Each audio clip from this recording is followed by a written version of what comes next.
Who do you want to single out or pick out as an American player that maybe most improved their stock, especially as we think towards Olympic roster decisions, which are what now, maybe 3.5 months away? Yeah, look, I hate to point out the obvious, but it has to be Jaedyn Shaw, right? And I think anybody paying attention to the NWSL knows her quality, has seen her quality. She came into this league at 17 years old, scored in her first 3 games. She's the first U.S. player to score in each of her first 4 starts, which occurred in this tournament or carried on in this tournament. So, you look at what Jaedyn Shaw did, she keeps stepping up to the plate, right? She did it in the NWSL. I think she was at MVP levels at times last year, maybe a little bit inconsistent, had a decent shout for the World Cup roster, but just the timing of the World Cup coming too quickly. But I think it's pretty clear that she's ready for this level. We've seen it not only at this tournament, right? It's not reactionary to just a few games here. We certainly saw it at this tournament, but it's building upon a base and a foundation that she had already laid a little bit with the national team and certainly at the NWSL level. So really impressed with her. She can play wide. She can play centrally. We saw her in the 10 role a little bit on Sunday. She loves to affect the game coming from wide to inside and inverting. And I think she's a special talent. She's a player that could be built around, the entire attack could be built around for some time in the future. And I think we've seen a good number of players in this tournament. Sam Coffey, Corbin Albert, you talk about that final. The double pivot there for all 3 of the knockout stage games for the U.S.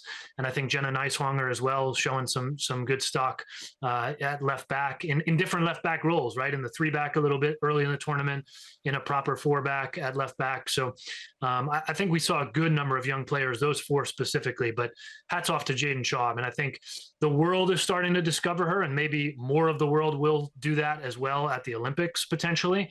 But I think that anybody following along throughout the past year or 2, knew that this was coming for Jaedyn Shaw. Which is why I was so surprised not to see her start the final on Sunday in her home stadium. I was beside myself. I thought certainly there must be some sort of injury. That's all mute now because it ends up working out.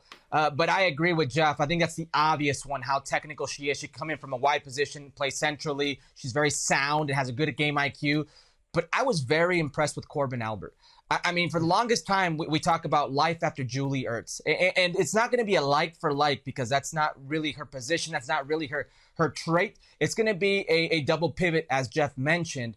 But her ability in between the lines to stay composed, technically sound, the ability to find and be an outlet, I thought she was ridiculously good on Sunday, especially neutralizing lanes for the Brazilians. I thought she was very good with Sam Coffey in that. And if memory serves me correctly, the only game she did not start was the loss versus Mexico. We're focused a lot on the young players here, and I think with good reason. But, Jeff, I'd like to get your thoughts on Alex Morgan, because I think she improved her stock quite a bit here as well. We remember she was left off the roster to start the tournament only because Mia Fishel goes down with a knee injury. Is she called in? And then she comes in and proves she is still, at least in my opinion, and based on what we saw in this tournament, the number 1, number 9. What do you say about Alex Morgan here at the Gold Cup? Yeah, I mean, I think certainly proved as much as she could, right? I mean, you said it, not being on the roster, coming in the day before. I mean, I saw you all talk to her, and she was, headed over to Coachella Valley for that preseason tournament, and keeps on going like it's a pit stop to get to LA because she was needed. So, I think when you look at that, you look at the implication of her not being on the roster, as much as we hear from Twyla Kilgore, and I think, through her, some of Emma Hayes, that all players are in contention, even if they're not in.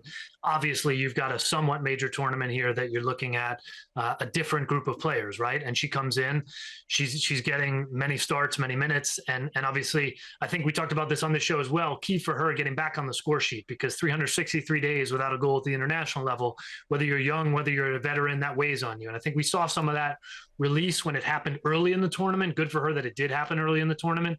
And then the U.S. keeps going back to her. I mean, I think I've said this for years, for at least 4 years now, even back more than that, dating back to the 2019 World Cup. You look at what Alex Morgan does, and I don't think she's ever been fully appreciated for her back to goal play.